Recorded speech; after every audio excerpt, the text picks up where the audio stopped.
baths are amazing. And one thing I noticed after moving to the United States is that the surface of the bathtub is actually at the same level as the ground outside of it. That's quite novel to a British person because where I'm from, the bathtub is raised. So when I was in... Oh yeah, it is also raised. Wait, what? Is it the same level in America?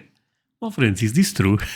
Today I'll be reacting to 5 ways British and American bathrooms are very different. My friends, this should be a fascinating one. But before I go into that, let me ask you for one thing. If you can leave a like, thank you so much. It's the best way to show support. If you can subscribe, well, in that case, forget about it. You make my day. Have that in consideration. Now, link for the original video in my description.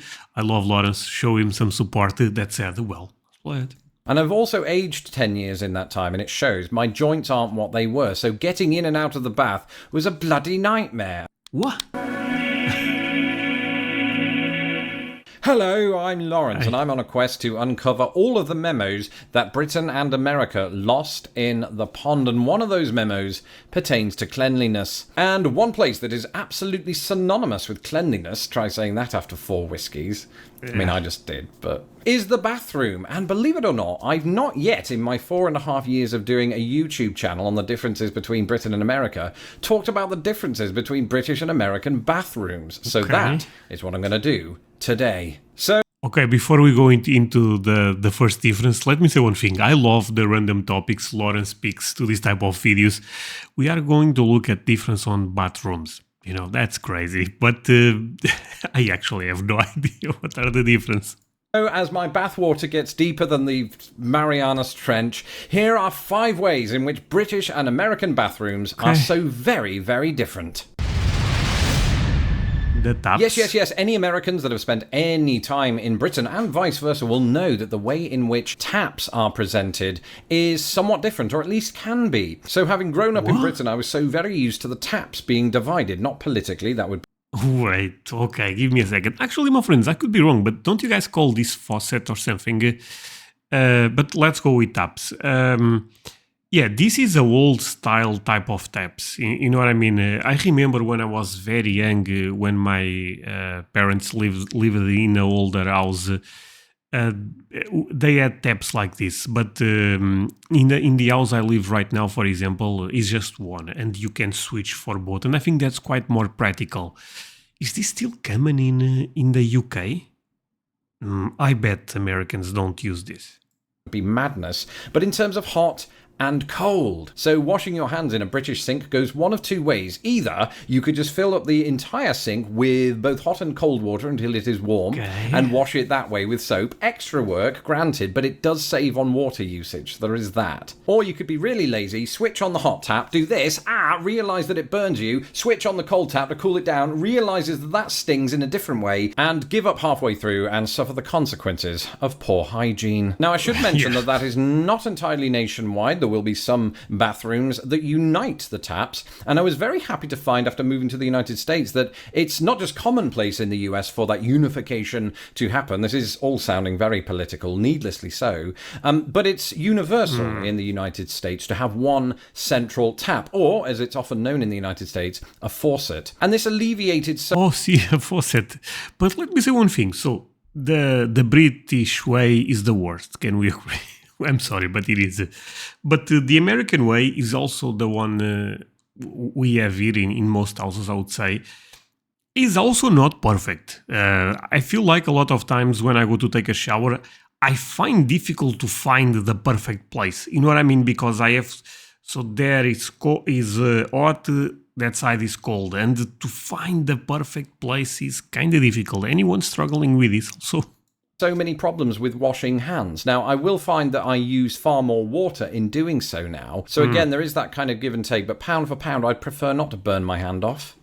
Now, the separate taps in Britain go back to the fact that the taps and the plumbing is just really old, and you couldn't sort of mix the hot and the cold water back in the day, and it sort of stayed that way because of a lot of our buildings don't get demolished like they do in the United States, so they just keep that same old plumbing system. I mean, that's the watered down version of the explanation. Interesting, actually. See what I did there? Yeah. Anyway, actually, that wasn't a joke, sorry.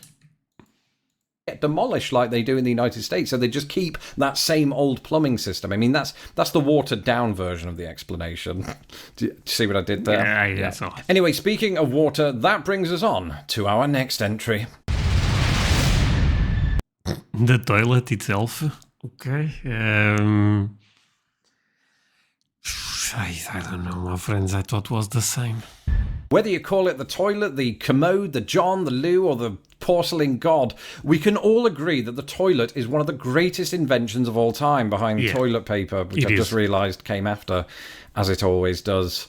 But when we are talking about Britain and America, there is one chief difference between how toilets are in those two countries, and it all comes down to one thing: the water level. So in Britain, you practically need binoculars just to make out the water level down below, although if you do that, you run the risk of enhancing the size of other things. And the chief problem with it being so low, of course, is splashback. You know, and you don't want that on a cold Monday morning, which again is why I was relieved to move to the United States, where the water level is really high. Okay. So when you come to do one, it gets lost in the pond. I'm so sorry. Just flush all of that out of your memory as we pull the switch on entry number 3. Yeah, let's move on from this one.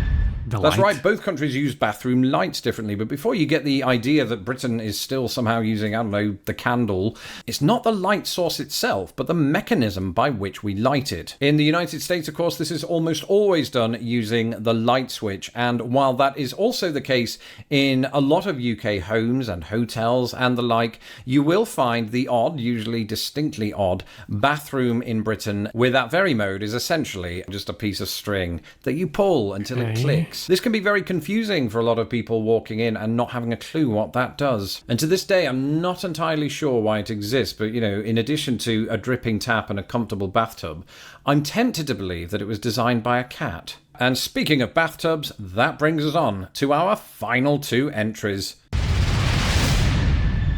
think it was the actor Burt Reynolds who said the most underrated thing in life is a nice hot bath. And I agree with Sir Burt. Was he a sir? He wasn't even British. He was American. Can I be honest? I don't like bath that much. I prefer shower. He was correct. Baths are amazing. And one thing I noticed after moving to the United States is that the surface of the bathtub is actually at the same level as the ground outside of it. That's quite novel to a British person because where I'm from, the bathtub is raised. So when I was in... Oh yeah, it is also raised. Wait, what? Is it the same level in America? Well, friends, is this true? England visiting this past May, I'd forgotten this fact after 10 years of being away. And I've also aged 10 years in that time, and it shows. My joints aren't what they were, so getting in and out of the bath was a bloody nightmare, and I'm not afraid to admit it on live YouTube. So anybody from the United States who's visiting Britain that likes to have baths, keep that in mind. You may need to take a stepladder with you. Well, when you are young, I feel like this is no problem. But when you are a bit older, this can be problematic. I never thought about that, actually. But even when you are a bit older, even if it is in the same level, can still be problematic because you also have to, I guess you can crawl or something, I don't know. Exaggeration. And speaking of baths and Americans that like to have them, that brings us on to our final entry. So it turns out that Burt Reynolds may well have been an anomaly when it comes to Americans that like to take baths. The truth is, it's not as big a pastime in America as it is in Britain. In Britain, we absolutely love to take hot baths. And this is evidenced by the fact that there is one thing and one thing alone that America doesn't do bigger, and that is the bathtub. British bath... What? This is true, my friends, also. So, okay, wait, sorry. Did I understand this correct? We absolutely love to take hot baths. And this is evidenced by the fact that there is one thing and one thing alone that America doesn't do bigger, and that is the bathtub. British baths just give you so much more room. You don't have to crunch your knees up, which is in fact how I ruined my joints. Because my friends, how is this possible? I'm talking like I'm American, but Americans have to beat Brits. What the hell is this? They have a bigger bath. My friends, we have to work on this. American baths are smaller. Not only are they smaller, but they don't recline as much usually. I mean, you can buy specialist baths that do that, but for the most part, the standard bathtub in America has that back that's straight up, so you just have to sit there. And if you're a tall man like me, 6'1", then there aren't many easy options for that. Wait, Lawrence is 6'1"? That's huge!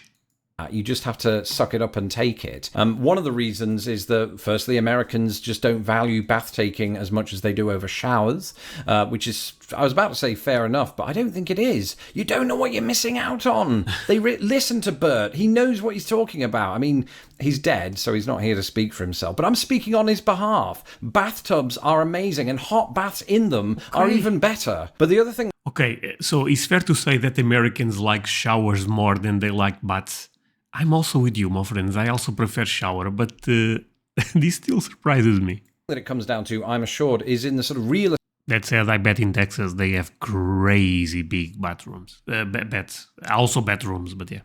Estate market, you know, real estate agents, or whatever you call them here, realtors, want to ensure that there's more floor space in the property that is being sold. So as standard, baths don't come bigger, and if you want them bigger, that's going to be a very big hefty expense on your budget. Anybody who's been to Restoration Hardware will know that. So those were 5 ways that British and American bathrooms are so very different. The time has come to pull the plug on this episode.